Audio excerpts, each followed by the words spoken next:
that's right. I mean, so you had dogs being left outside and stuff like that all day long. But you know what we should be talking about? Exactly. A dog that never gets left behind. Scooby-Doo! That was my hand. See, you led me into something, and I dropped the ball just like normal. As long as we're not talking about a pup named Scooby-Doo. See, I got it. I got my line in. Fine delivery. I executed this shit flawlessly. Yeah. I mean, I've got a dog right behind me who is flawless execution. Let's see. What do I say? Oh, she's up. She's active. She's not fighting mutants though. She's up. She's active. She's doing things. She did get a new toy yesterday. No, that's true. Well, I went to a local chain, what kind? Mudbay, and earlier I do recommend them if you're up here. I was just driving by Northwest not too long ago. They got her of course, go to your local pet store because Greg and I, of course, only ignore small businesses like the Retro Emporium in Meeker Street on Kent, Washington. On Kent, Washington. Not in Kent, Washington, but all over Kent, Washington. Yes, at the Retro Emporium, you can find everything about your childhood, including famous movies like and Star Wars, the Christmas special at the Retro Emporium. Anyways, speaking of Star Wars... I don't know. At the Retro Emporium, you can get your childhood classics like an original He-Man action figure. That is true. See? That is 100% It only took me 3 tries accurate. To advertise for the Retro Emporium in Kent, Washington. That's right. Your home for your childhood treasures on Kent, Washington. That's on Kent, Washington. On Kent, Washington. It is all of Kent, Meeker Washington. Street Based on the awards Washington. The Retro Emporium have won, it is everywhere in Kent, Washington. It is true. Okay. It is in the heart of historic Kent, Washington. Wow. It is the heart of downtown. Oddly enough. Well, no, you know what's weird is, okay, like, I mean, but there was, you know how there's a vacant lot on the corner of the street? Yes, I do. There? Soon to be owned by me. On Meeker? And so right there, that vacant lot. I think that's fabulous. Yeah, I saw the picture Emporium of the original Kent. lot. It kind of reminds me of Scooby Apocalypse. Yes. Well, we left off. What? How? Well, we left off with the Emporiums of today, which are gas station building, Quick Marts. Yeah. That's true. They are. They have everything you can imagine, from bags of snack goodies to hot dogs and Slurpees or slushies and all those fabulous energy drinks we don't drink anymore. Or destroy your voice for you, and they'll give you kidney stones and make you jittery. And what? Yeah, those things too. Grandma will yell at you for just about anything. Grandma will yell at you. It's true. Because, energy drinks. Yeah, the energy drinks, of course. More so not than sold. Oh, wait, that's not true. I was going to say, not sold at the Retro Emporium. What? You had Surge and stuff like that. Well, we don't have them. No longer at the Retro Emporium. Things that will kill you. We don't In fact, have the it Retro anymore. Emporium, they only have things that bless your childhood. That's right. Like candy cigarettes. They just have children emulate those something don't do healthy. Nothing bad for you at all. Wait, what? And that was our childhood. That's what the doctor said back in the 60s. And that's why we bring you Scooby Apocalypse, issue 4. In fact, Shaggy is eating a sandwich. Issue 4. He is. I don't know. I mean, I guess they're only like a day out, right? A gas station sandwich? that sandwich is probably good. I think I've eaten an older sandwich from a 7-Eleven in desperation before. Maybe, or a day or two. I'm fine. I'd probably peel that lettuce off of there. But it probably held all right. I mean, I'd probably peel the lettuce and the tomatoes off of there and stick that in the microwave and melt that all together. Yeah, but if it's got like salami on there, this or is maybe even bologna, it's probably okay. Ham, I might stay away from. Expected. See, I had to make up for the early introduction with an advertisement for one of our supporters, and of course. Now we're getting into sandwiches and 7-Eleven, which is the exact forensic analysis people expect from us on the show. Pharmaceutical analysis. You know what would have been better to, not better to have, but just to icing on the cake for that sandwich, a pound of JoJo's. And I don't even know if that's something that people get in Potato other places wedges. in the country. I'm sure they do. They probably call them something different. I don't know. I never had them anywhere else, but yeah, potato wedges, wedgies. I don't Or know. like half a chicken Man, in JoJo's with some nacho cheese. from a bar. Just put them on my You know, plate I now. may just have to go. I Yeah, may just why have, not? from the jackpot. Yeah, but you used to get it From the jackpot. We did get it from the jackpot, but you know, my dad used to get it from Wayne's Tavern. Yeah, I know. Yeah, by the bowling alley. Yes. Oh my gosh, downtown by the bowling alley. Yes, that place is. Oh my gosh, I remember many when I did come back to town briefly when my my parents were in the process of moving upwards to Kent, and they still had the house in Puyallup, and I was staying in an empty vacant. I felt like I lived in a full of mutants. Trap house, probably is what they would call it these days, but no, a place with nothing in it, and I was just hanging out there, and then I would just go down to Wayne's to go. Now I had no idea you and my father have something in common, and then come home. But it's the first thing you ever had in common. I was painting the interior of the house so they could sell it, but I had to stay there. Sad. And it was cold, kind of like winter. A mutant apocalypse. Well, not that I'm pivoting to a mutant apocalypse from those sad times. I know, right? But sad we times.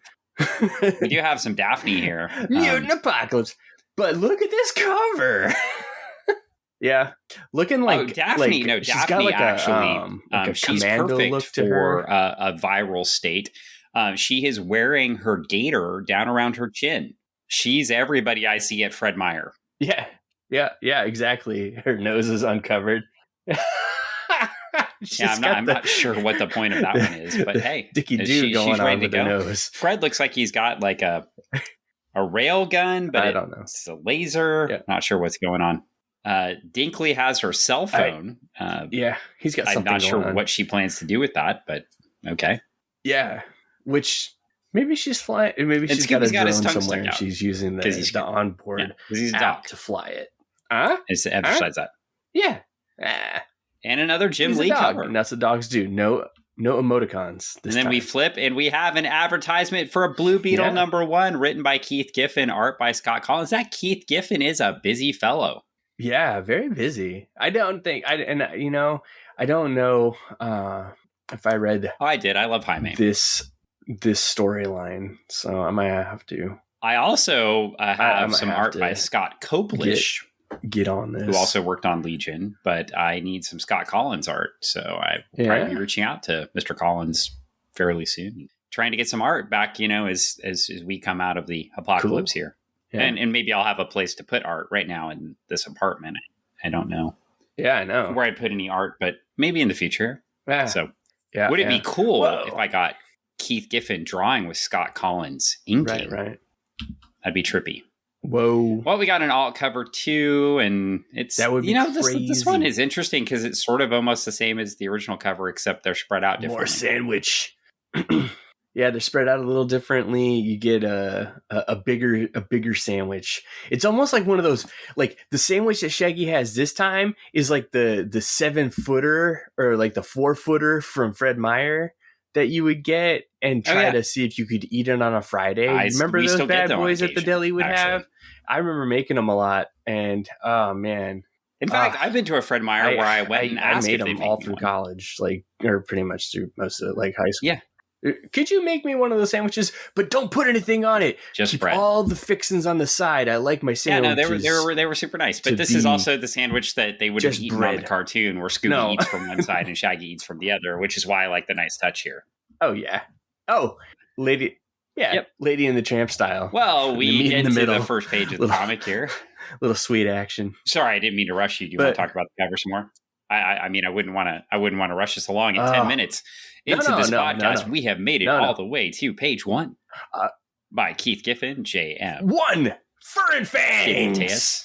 Howard Porter on art again. Hi-Fi on colors. Nick Napolitano, the letterer. Jim Lee with Alex Sinclair, the main cover. Dennis Cohen and Claus Jansen. Who's that guy? And Steve Buccatello. Wait. So Jansen and Buccatello were inking Okay. Interesting. Okay. Wow. That is very cool. Again, they got cool people to do it's this. Pretty cool. It's pretty cool. Yeah. I think it's kind of like a best like a totally like a whoa dream. Yeah, best of like putting all the pieces together. And going, assistant editor, this is really cool. Marie Javins, editor. I don't want to forget those folks. Okay. Yeah. Now you can continue. Yeah. Sorry. Well, we already credited and Jim concept Lee, so by Jim you're Lee. giving him double dipping. We can't credit. That. Yeah. I know, double dipping for the gas and stuff. The clouds. It's interesting because the clouds look ominous, almost like they look like they sort of look like. Well, we did leave sense. off with a vampire on the last page of the last issue. So does this sort of look like Transylvania with a full moon? Yeah. Spooky. Yeah, kind of. Yeah. It's got a spooky, and then now, can you accept my challenge here that if the vampire speaks in this issue, will you do a Bela Lugosi voice? Yeah. Every time the vampire speaks. Okay. I don't know if I can, Dan. I was really hoping, but I can do a great Nosferatu. But, okay, well, yeah. A Nosferatu is a silent movie, so I can do a really good one. Always winning. That's a winning combination, as we've discovered. Well, they're here. That's what I'm saying. Apparently. I know. It is great, right? Who is Orange? Is that Daphne or is that Velma?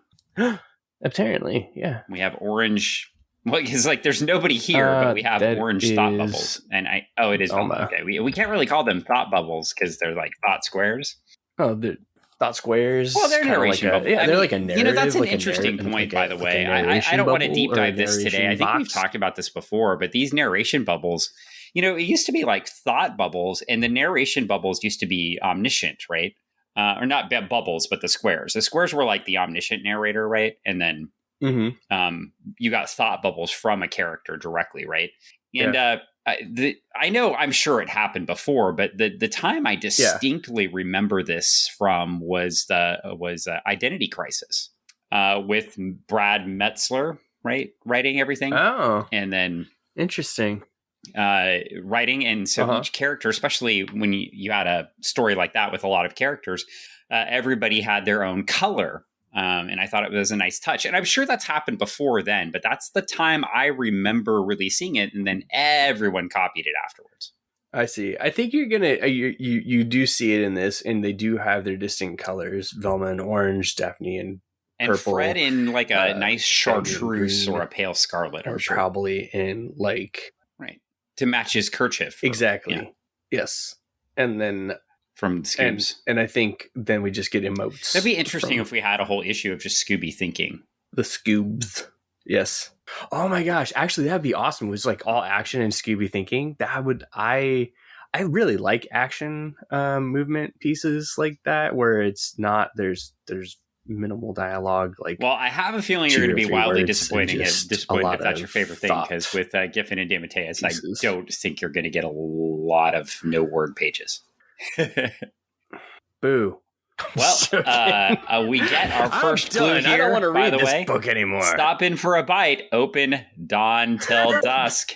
I get it. All right. Dusk till dawn. Yep. I got it. Yeah. If you ever reviewed that movie on another podcast, you should invite me to be the guest. Yeah. But that would be fun. I might. I don't know if we will, though, or not. Make jokes like that. It would be. You'd have a crossover. Do a tie-in. Well, we could have invited there's a host of that tie-in podcast for this issue. In fact, speaking of hosts of podcasts, once again, John from the Mothership has failed to show. Yes. I know. He was invited again and again and again. And even I do believe that's my strategy for inviting people these days, just to pocket dial them while doing the dishes. What, just pocket dial? Don't even text and ask if you can call. Like, who does that? That's so whatever. I know you don't. You just straight up call. What, do I have to ask to call you? Should I set up an appointment with your secretary? Answer the phone. No. Well, no, but I mean, if I answer then the you phone, just don't answer. It's like the olden days. It's like the old days when we called somebody and they weren't available, or they just didn't want to answer the phone, and then they didn't, and then you're just like, oh, that person's probably busy. Exactly. But the technology of a speakerphone or the ability to have it Well, route then through the it was stereo, probably a good idea that you don't answer the phone. it See, scares like her, so. I have no problem with this, though. I do have friends that completely object Yes. to the notion that I wouldn't text them first before calling them. Which, if I wanted to text them, then I would text them. Both. Older or younger? Well, Fred and Shaggy are still out it's cold. infiltrated You all blame ages. them after everything they went through. Yeah, and yeah, she's looking for It's Daphne. been a long Well, day. it looks like we have another flash forward, right? Because I don't remember Fred and Shaggy being out cold. Do you? Or maybe not. Maybe they just got their food from the. No, I think I Martin don't went think to sleep so either. So they could have. You know, you get the food, you get the sleepies sometimes. I sure have. Have you not eaten yourself to sleep? Probably gonna today. I think I did last night. I had a munchie meal have from you never Jack in the just Box. sat there? I'm going to broke do my it. diet. Yeah. And then you woke up in. Yeah, I mean, you based woke off up what on they the were floor eating in the last issue, feeling pretty like much. I mean, I shame and had regret. them. If you're not aware, the munchie meal comes with 2 Jack in the Box tacos. I get the one that has, it's called it's like a grilled cheeseburger. So it's like got a grilled cheese on top of a cheeseburger. And then you get a mix of curly fries and regular fries. Oh, and wow. I got an Oreo shake. Yeah. Ooh. All things that would probably do me in except for the tacos. And I slept very well. The French fries. I also woke up with a start when that sugar rush ran off, and like about 5 a.m. Just like, yeah. And why did I do this? So, yeah. Well, on that note, they're probably thinking the same thing. But they're here, and we got another confrontation leading up between Daphne and Velma. Yep, and now they're fighting over Daphne rummaging around. Scooby got up for his morning walk. He's kind of looking out. And they start talking about Scooby. And apparently Scooby's been on the lookout for hours. And Velma's like, well, how peculiar. He was docile and the most docile of the smart dogs back at the complex. And Daphne says it's probably fear that's motivated this. Mm-hmm. I guess since Daphne is the dog expert of the group, I'm sure she's correct. And they're still fighting. Of course. They've got a gun that apparently the van was stocked with, and kind of talk about him being sort of a mad scientist type, I guess. Dr. Krebs. Yeah. He was definitely a dead scientist last time we saw him. Mm-hmm. Yeah, he had. And we get an admission, vulnerability from Velma. She admits that she's terrified. And they keep talking about the plague. So they're talking about how terrible things are, and the nanites and everything, and they're having another fight. Honestly, like, if I have a criticism, these fights are sort of getting tiresome. And and it's like, I get it. They don't like each other. There's a lot of fighting. They're fighting over the what happened, and Daphne always has to point out that Velma caused it. Okay, I got it. And then we do get a peek in there, and it does look like it's all Velma's fault. At least Shaggy ate himself to sleep, and he's got the chacos around him, so maybe the Martian Manhunter will show up. Yeah, maybe. He might. So we get a movement in the plot here, and we have a vampire. Babies. And so far, you don't. Well, I don't know if Bela Lugosi ever went. I've on to, but that is what he's saying so far. Yeah, so we could do that. I'm going to do a terrible Bela Lugosi if we get this started. So now we got the vampire sneaking around, and he looks very vampire-y. Is he a mutant or a vampire? I mean, he does have fangs. Yes. I think he's a mutant, but took over vampire. Like, I mean, they're all of these people mutated into some sort of monster, right? So they're all mutant versions, but we do get, versions, which I think is great here, mutated monster versions. Like Daphne thinks in purple, and then after purple, we get thinking in black, and apparently it's the vampire thinking. Mm-hmm. Outstanding. Pretty thing all along. I want to tear her flesh, pierce her veins, drink her blood. I can't do it. Blood. It's just going to come. Make her one of us. I can't really do Bela Lugosi, but I think I'm closer. And now you're doing one. Ha ha ha! Come, brothers! Ha ha ha! And sisters, rise! Ha ha ha! Greet the night! Ha ha ha! Together we will feast! Ha ha ha! Devour them all! One, two, after another! 3, 4. Ha ha ha! And our family will grow. I'm still wondering if this is a vampire or if it's a mutant. Well, yeah, I mean, we'll find He's out, a- I guess. I don't know. think I guess he's a my question is, vampire was he mutant, created? Was he a vampire mutant before the vampire? nanites or not? That's what I'm wondering. Oh wow, there's Yeah, well, I don't know. There's things in the ground. The mutants are everywhere. Well, we got Scooby looking at the They're vampires. So now everywhere. we know what Scooby was on the lookout for. And we get now Daphne's yelling for Velma. Oh, how convenient. She's like, wake them up. You're worthless. Yeah. Wake them And up. Scooby is... He's wrecking shop. He's it. smacking I his like vampire around. him using They're his fighting. Great Dane size here and taking people out. Yeah. Very different Scooby than... A very different Scooby, not a scary Scooby. He's a the vampire just doesn't make it very long. I'm in gonna this mess issue. you up, I'm Scooby. kind of disappointed. No. Yeah. He does have very nice abs. Blown in half. Yeah. Those abs don't make it long. No. Row. They're not last for very long. Yeah. He's only half. What is all Scooby's emoticons? And what is all this? Like, is this skull and crossbones? And then he's looking. Yeah, Daphne's like, I don't think I'm ever going to get used to this. He's like, read either. Yeah. So yeah. Well, we are dancing off, and we killed a vampire, and now there's another one. Uh-oh. And another one. And another Velma one. has a game controller, it looks like. Oh, and this vampire actually talks. I think it's for her drone. Yeah, this one. Ha ha! Avaunt and never stop us. We are hedges of the world. Okay, that didn't work either. Stop. The new Masters of, and then a drone. And the drone kills that one. So these vampires are not like doing so well. Yeah. No. They look like they could totally handle and then one attacks Fred, which of course Fred starts to lose against the vampire because has Fred won a fight yet? Yeah. No, Fred has not. Well, Fred has shot Daphne a few things, it out, but so Fred can't. And he's like, "Don't worry, Daph, I'll save you." Of course, because I think Daphne's probably doing the saving as usual. Too late. And then we get the most obvious statement by Velma. They appear to mimic attitudes and abilities of classic literary and motion picture vampires, just as the creatures we encounter at the complex mimicked other creatures of popular lore. But why would nanites intended to make the populace docile and malleable turn them into refugees from cheesy horror movie? Yeah, thanks, Daphne. Of course you think horror movies are cheesy. You run around the country looking for mysteries. You're the cheesy one. And Shaggy slept through everything. Beautiful. Yeah. Cheese toes. On cheese toes. Oh, there we go. So yeah, they're cheese toes. Yeah, apparently. Uh-oh. Somebody's pulling themselves together. That's a way to do it. His abs don't look as good. Assuming it's a him. I don't want to judge here. No, not so good. Well, we don't know. I think it is. They're vampires. But, I mean, could be wrong. Of course, all the vampires, the vampires are like white, straight vampires, people, right? Yeah, that's true.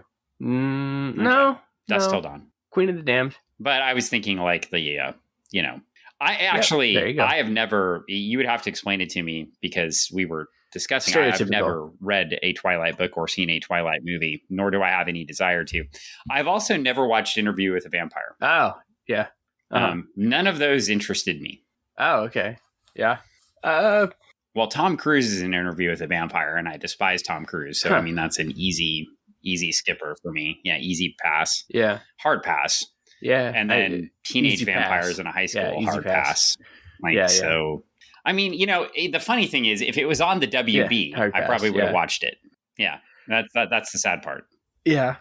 Well, like, what was the Vampire Diaries? Did you watch that? I did not watch True Blood. I did not watch Vampire Diaries. I have not watched. That was like, I guess vampires just really aren't my thing. I'm more of a zombie guy. You might like True Blood. True Blood had a lot more going on than just. I don't know. I'm vampires. trying to think of a vampire besides Dusk Till Dawn and classic Bela Lugosi. I have seen Say It Say It Right. Thank you. I have seen that. Yeah. Nosferatu? Yes, I've not seen the new one. I've only seen the black and white, or the black and white, no sound.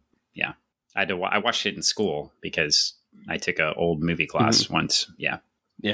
Yeah, I mean, that kind of sucked for the Where they vampire. captured a Just real kind of vampire had to and run around put him in and a not movie. get to make noise.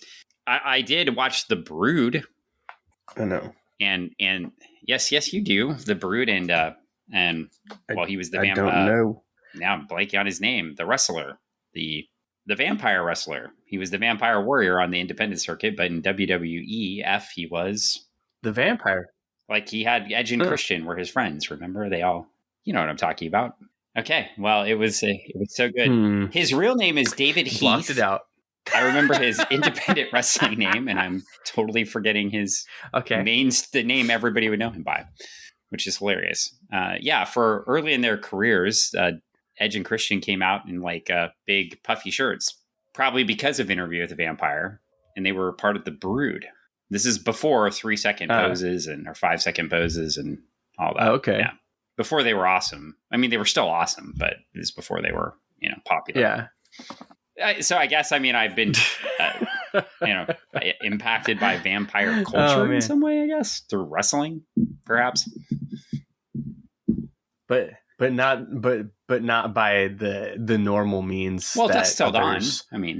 Who have. But they sort of trick you there. You don't really know it's a vampire movie. Yeah. Spoiler. But who hasn't? Spoiler. You don't really know that for a long time. Spoiler. It's a vampire. It's a vampire movie. Maybe I'll watch that tonight. Well, but that's what makes it so good. Let me ask here. You should. It's a great Thanksgiving movie. Can vampires regenerate? I don't know. I'm going to ask the expert here. Can they? They can. If you haven't killed the main vampire, then, and if you haven't killed them by the normal means, which would be I watched Blade. Holy water, burning, sun, the first one, all those things. So yeah, I remember like the rules of killing them. Oh, hey, there you go. Yeah, all of them. I'm not watching a Blade movie with Triple H. All of them are very good. I enjoy all the Blade movies. Honestly, please, whatever, dude. It's so good. Can you like still them watch all. them, or have they been? I've actually gone to the movie theater to watch them. Tax purposes by the federal government. They can't take mine. I have. Okay, well, maybe we'll have a Blade watching night. I DVD bet. Locker. Nope. That's fine. I did watch the first one. You don't want to. You don't want to watch them. You just said you didn't want to watch them. I've got to have seen other vampire things. I'm just thinking, vampires. I don't know. Zombies are so much more interesting than vampires to me. For me, yeah. Zombies are much more interesting than vampires. It doesn't have to be for everybody. For you. Well, we're off. And can I ask another stupid question about vampires briefly? Why do most vampires speak in bad English? There's no stupid accents? Questions, only silly answers. Why? I think it's because of the perception that most vampires come from places that are, we'll just say, old world, or have a connection to because Bela Lugosi spoke in like this weird sort of and then they would have that Eastern German, weird Central European accent, right? Okay. Yeah. And for the most part too,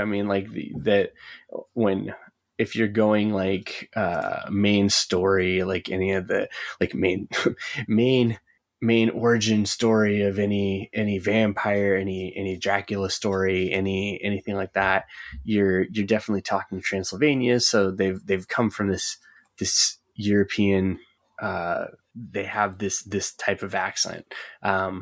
Any of the newer vampire lore, mythology, and whatnot, you've got vampires who have lived in other places, have experienced other things, and who have adopted other, we'll say, voices. That's a good explanation. So see, that's why I turn to the experts. So, well, we are off, and we have some. There you go. Mystery Machine writing going on, and Shaggy finds out he slept through all the vampires. Yep. And they're off, and he slept through it all. They're chatting again, and they're talking more about the Four this time. So we're being introduced more to Velma's partners, Dr. Dinkley's partners. Mm-hmm. Dr. Dinkley and the Four, and we don't know anything outside. And that's the thing too, is she only talks about this like, to me, it's a mythical four. It's like these four. That she was the fifth. Well, she claims she doesn't like know, but we saw her in the opening page of the first issue dumping nanites over Paris. So, or does she? Yeah. So she knows.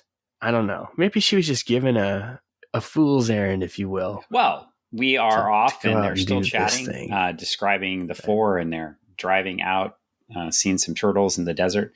Howard Porter is Look at that turtle. Howard That's a Porter, good looking man. turtle, Just- man. the art is crazy. And now Yeah, it's not something you would like all of a sudden you just see And this. they're really having a good-looking fight turtle. about the intention now. So we've seen everybody turned Ooh, in. and a rabbit. She says she doesn't know the four, but she keeps Yeah. defending them, right? That's where I get this clue that she must know them. Like she keeps saying, Yeah, they're yeah, she's noble. gotta They're know them intentionally because noble. she's They like want to totally help like, people. well, they're not monsters. They're not bad They people. just wanted to they had create a they had thing Yeah. to make people docile. Maybe it was fine. Okay, this is only because I don't know anything, and I'm just like I'm like literally like I read the books as we're going. What if she's a clone? Is that going to be the is this the DC I'm Marvel throwing crossover? out my What crazy if theory. Velma What if was she's a clone? Because that what if Spider-Man was a clone story when it became part of the main Spider-Man storyline worked out really well. I mean, it would be crazy if like she's the Velma that we know, but there are 4 other Velmas who had different, like that is an interesting theory. Did different stuff for the complex, and they had different intentions. Well, I'm going to be honest, and she might have been. Well, it's sorry, I didn't mean to Velma. cut you off there, but that's why she doesn't. Huh? Well, I read this a while ago, like 5 years ago. You're going to be honest. So what? I'm reading it with some new eyes. I have some. Yeah. I have some very good ideas of where it goes, and I remember some parts very distinctly. And I'm waiting for the appearance of like mock appearance of one of your favorite politicians coming up here in a few issues. But besides that, yeah, I mean, there's a lot of this that it's you reread and you see all these things. I think the other neat thing about rereading something like this is a very text heavy book, and so now I get to enjoy the art more, like the Jackrabbit at the bottom of this page. Mm-hmm. Yes. Well, moving forward, JFK is going to make an appearance. We just like we turn the page and they say into the mystery, and we've got all sorts of stuff. Holy and crap! We've got dogs. Page and it's. I always knew humans were inept, but this time they really screwed the pooch, so to speak. And monsters. Good news is these mutated morons don't seem interested in us. Bad news is, yeah, I know you're hungry. So we got a pack of dogs as the team goes off into the mystery. And we're being introduced to them. So we've got one orange dog. He looks like a little scrapper. Yeah. And we've got a large looking... That he does. Is he a Rottweiler, maybe? Black dog here. Oh, he's got pointy ears. He looks like kind of a mutt. They all kind of look like mutts. Yeah. And clearly the little orange guy They do. I mean, that's... If it's a government testing... So, and the little orange guy here seems to be the leader. Get mutts. So they're hunting up some meat, and clearly they got out somehow. So I guess that's good. I'm glad they got out. Maybe. Yeah. And the dogs they're out eating in the along, world. and the little scrapper says, "And better than that, moron Scooby-Doo, I despise that soft-hearted weakling. And once we track Dinkley down, I'm going to rip that not-so-great Dane into a dozen pieces. So watch your back, Scoobert." What does this guy have against poor Scooby-Doo? Scoobert. Well, we flipped the page. I don't know. Oh, because Scrappy-Doo is coming for you. The reveal already. Oh, Scrappy-Doo. I knew he was a garbage dog this to begin with. Of Scrappy-Doo. A terrible terrier. Scrappy-Doo being a terrible little monster mutt, that just like wants and thinks he can fight everything, be in control over everything, and just what's going on? Oh, what's that? It's very important that we attack whatever's going on here at the door. So I was acting out. Let me turn away from the mic while I work with that. Yeah. Well, we are at Walmart, or the Superstore. Yeah. Malmart. Superstore. I will never watch that show. I love that show. I honestly like the first season. I thought it was great, and then it just like that I will never go to. That's what made it so interesting. was to see them Well, they show up making at Walmart, and making fun. it looks small for a Walmart, actually. Yeah, it does. It Well, looks like apparently looks Scooby-Doo like gave the it the size of a Rite once-over, Aid. Maybe it's very and long. they know. And Yeah. Daphne, of course, it's taking shots at Scooby-Doo, which is going to be the end for Velma. This is going to where the fight's going to start. So Daphne notes that Scooby's the stupidest canine in the smart dog program, and now Velma, hey, that's uncalled for. Scooby's a wonderful dog. In fact, I count him among my few friends at the complex. And then she attacks Velma. You have friends. Daphne is just on point here. If she maybe learned to wear her mask, she could be better off. Yeah. Yeah, really. I mean, She can't let this go either. Person, and admittedly, man. she was like this before the apocalypse. So it seems to be up her behavior. Right? It just goes to show. And again, the fight continues. That is why it was so easy for you to unleash the nanite swarm capable of destroying the world. So we're back to this again. This dialogue, this has got to be working to something, right? Because this is getting frustrating. Like I admittedly, it's like I've been up. such a fan of this, but yeah, to your point, every 3 to 5 pages now we're having every a fight, 3 pages. Right? I'm like, okay, great, move the story along, please. Yeah, and Velma just responds, "Hey, it's possible to be uncomfortable with individual people and still love humanity as a whole, but you're right, intentional or not, I'm responsible as a 4R for what happened. Maybe you should just leave me here." And then she's like, "Oh, are you crying?" Well, no kidding. You've been a terrible person to her, and then she's reacting emotionally, and now you're going to act sensitive about it. Like, I hate people like this. Oh, yeah. I'm going to just say terrible thing. Oh, wait, now I'm going to feel bad for you because I stepped over the line. Let me berate you. I made you feel bad, and I'm now your displeasure and how you feel is a direct now I'm going to react result to it, of right? how I made you feel. I can control the situation again. Yeah. Mm-hmm. Yeah, and try to make you better. We're big friends of Daphne right now. Yeah. No, and, you've already done the damage. Fred gets in to pull the rig up closer, and of course Shaggy's already in the store getting stuff. Not so much. And he's like, it's a total mess. There's lots to salvage: food, electronics, meds, clothing. I think he's got most of that in the right order. Probably food, meds, and clothing, and then maybe go for the electronics. And shockingly, Shaggy discloses that he's never been a fan of big box stores. Yeah, I'm shocked. Yes. Well, he doesn't need to go to big box stores because he just order everything from Amazon. He would be a fan. I was gonna say he looks like the guy that just hits the thrift and like orders the kind of guy everything that from Amazon. just hits the thrift. That's probably fair. Or you know where he goes? I know where he goes. He goes to Hot Topic. I don't think Shaggy's been to a mall.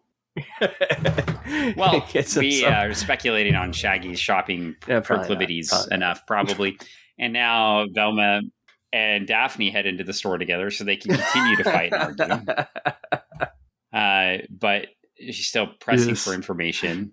And maybe we're getting closer. And so she's like digging. Daphne's going into full investigative reporter mode, asking question after question about safe rooms and survivors and servers, etc. And there we go. Oh. You could step in there when I go on mute, but you don't. You just go rut-row. Thanks for picking it up when I go on mute. I'm sorry. I know. Well, I didn't know you were going on mute. That's the professional nature of this podcast. Dogs, muting, and everything else. Dogs bark, now mute, we get rut-row, and then we go. Now we get back in the book, and God, they're still at it. We got another 3 pages. Okay, consequences. I know. They're just fighting it up. It's like, oh my gosh. And the beasties are charging out of the shadows. And that's just humanity. She finds Velma. 5-pound bags of potato chips for Scooby, which I think is great. And then they find a clerk who's been chomped on, or his guts have been torn out from the inside. I'm not sure what's going on. He's been slimed by Slimer. And Daphne's like, hey, Velma, what are you doing? She's like, give me a minute. And then she's bitching about her desecrating a corpse. And she's like freaking out. And finally, Velma appears and she says, I said we're not the only ones not infected. And she's like, how do you know that? And she says, look. And then we get a page turn away from that. So we don't get the answer. She's holding up a ring, it looks like, right? Ah, ah, a ring or something. Yeah, And there, yeah, Daphne's still that's screaming disgusting. and emoting instead of actually solving the problem like normal. So we're good. Or she Yeah, does. it's like she She doesn't even does. want to Yeah, get but to the she bottom does. of But this when they get mystery. close, she like pivots away and starts Is she emoting. even a So it's, journalist? yeah, fun. Yeah, And Fred knows, okay, not yeah, dealing. Daphne's about to call Velma every name in the book because that's how that works. And now the guys are getting into the discussion about what's going on. And of course, Fred's back in love since Film Studies 101. Yeah, we know. We've seen that a lot through the first 4 issues. We get it. Yeah. And apparently they dated, so we're getting a little bit more of their backstory. We Outstanding. know. Just We know. what I wanted to read about in this comic is some of that. But you gotta know it happened. It didn't work out. And the good But news he remained a loyal friend in the friend zone. He says as bad things are they're going to get better, as bad as things are. And we get to a next page and we see a very frightened mouse. Yeah. Devilly looking creatures, demony looking creatures. Diablos. Yeah. I love and it. There's like, I mean, all sizes and shapes. And there's I love, little ones. like, there's big ones. I love like, how these issues end like this a lot, right? With these, what's coming next, just to keep you hanging in. Yeah. It's like, yeah. Well, I don't know. It's like, Batman Beyond #1, written by Dan Jurgens. What's going to happen? But you know who that guy is, so. Oh, hey. Never read that either. And some DC All Access on Arkham Underworld. That should tell you how old this is. Yeah, and we're at the end. So, your thoughts, sir? Oh, wow. Yeah. Oh, I thoroughly enjoyed this issue outside of the infighting, but everything else is great. Like the infighting between Daphne and Velma. I felt like that has been going on for half an issue too long. So, I mean, hopefully they wrap that and they put a pin in it and make nice and move forward. I mean, I know hurt feelings and stuff like that kind of tend to or frustrations and stuff like that and whatnot run high in a small group dynamic such as this.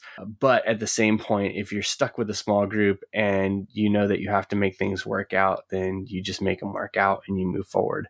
It happens in work situations or in other situations with friends and other things like that when you're in group settings and you're doing a weekend, whatever. But we're looking for that resolution. Figure it out and move forward. But does it always work out? I mean, maybe the script, you got me thinking now, is the scripting actually real to life, right? Like if you were stuck and you couldn't get away, would it just continue? Oh, it doesn't always work out, but people tend to put a pin in it and try not to keep egging it on because they know that they have to just get by because you can't continually argue with the people that you have to rely on, right? So if you're in a bad situation or whatever and you're you know that this is just what it is, you just kind of it's just like I've been in work situations where I might not get along with the team, but I know that I have to I'm with these people 8 hours a day, almost 10 days a week. That is too many days. I probably 10 days a week, but I know I know that it feels like 10 days a week, but you make it go, and sometimes you just put on your headphones and you zone it out, right? You talk to those you need to talk to when you need to talk to them, and if you don't need to talk, just like my mom used to say, if you don't have anything nice to say, don't say anything at all. So that's the kind of mentality I think I would put forward, and I would hope in this situation, if it was a real life situation, that this little 5-pack would put to work. But again, like you said, is the scripting it? Are they doing this to make it feel like it's genuine, or is it being put there to move a story point, right? And I guess we won't know until we move forward in the story. But it does lend, that question does lend itself to, well, I mean, could it be realistic? I guess it could be, because some people's personalities are argumentative and they tend to sometimes not give up a point because they feel like they have to continue to talk it out. And that might be based off of personality traits or just where, how they're wired. I don't know. Just how they are. Well, we will just talk it out forever. So maybe Daphne is just there mentally, like you said. Like we said in the last episode, she is already dealing with a lot of stuff outside of all this. Then the apocalypse happens, and she's trying to unpack and repackage all of her stuff, right? And now she's like, oh, hey, I've got to repack all that and unpack and understand all this other stuff. And who do I vent to? It's you, because I feel like you're the one that brought me here and you're the one that made this happen. So, that makes sense. But I guess I'm hoping that there's some sort of resolution so that we can well, see on that note, I think it's time to bring this one to a close. And all right, I suppose we can bring it to a close. Fighting demons in a Walmart, which I think we've all been there before. Yeah. Whoa, that seems like a typical holiday. Well, shopping season. I said let's put a pin in it, or just any time. I said let's put a pin in it, and you know what? I'm going to make one more comment. Typical Friday night. Instead of ordering from the Bezos overlords, what's that? I went to Target. Yes. And I wanted 3 things from Target. I went in to buy 3 things. 3. Do you know how many of them they had? 3 things. 1. So I drove back home and ordered them from Amazon. No, I did. I bought the 1 thing. And then I went back home and had to order. You didn't buy the 1 thing. I will say. You just said. My experiences at the superstores have been subpar. And every time I try to venture out to them again, I'm underwhelmed and go back to my old buying habits. So that sounds terrible. Why would you do that to yourself? I go to because you want to be attacked by demons. Because that is not true. No, because I only choose mom and pop shops. True. Those are all my stops, and that's why I make sure. No, jeez. That's shop local because I'm a local yokel. No, I do. I know. I try to keep my shopping habits to a couple of different places that are quote unquote family owned within the community that do have. Well, I do try to do that for groceries often. So their grocery stores and